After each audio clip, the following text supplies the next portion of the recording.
நாம் இன்னைக்கு ராகி மாவு வச்சு கஞ்சி தான் பண்ண போகிறோம். கஞ்சி பண்ணுறதுக்கு ஒரு பவுலில் ஒரு 2 ஸ்பூன் அளவுக்கு ராகி மாவு சேர்த்துடலாம். அரை கப் அளவுக்கு தண்ணி சேர்த்துக்கலாம்.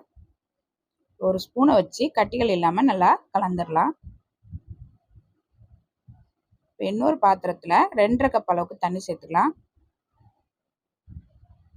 தண்ணி சேர்த்து தண்ணி அடுப்பில் வச்சு தண்ணி நல்லா கொதித்ததும் கலந்து வச்ச ராகி மாவு கரைசலை சேர்த்து நல்லா கலந்து விட்டுடலாம். இது கூட கொஞ்சமாக உப்பு சேர்த்து நல்லா கலந்து விட்டு அடுப்பை மிதமான தீயில வச்சு நல்லா வேக வச்சிடலாம். நல்லா ராகி மாவு வெந்துருச்சு. இப்போ அடுப்பு ஆஃப் பண்ணிவிட்டு முழுமையாக ஆற வச்சுட்டேன். இதில் ஒரு அரை கப் அளவுக்கு தயிர் சேர்த்துக்கலாம். ஒரு பச்சை மிளகா பொடியாக கட் பண்ணி சேர்த்துக்கலாம். கொஞ்சமாக பொடியாக கட் பண்ண சின்ன வெங்காயம், கொஞ்சமாக மல்லி இலை எல்லாம் சேர்த்து நல்லா கலந்துடலாம். ரொம்ப டேஸ்டான ராகி மாவு வச்சு கஞ்சி ரெடி ஆயிடுச்சு. இந்த மாதிரி செஞ்சு குடிங்க, உடம்புக்கு ரொம்ப நல்லது. ட்ரை பண்ணி பாருங்கள்.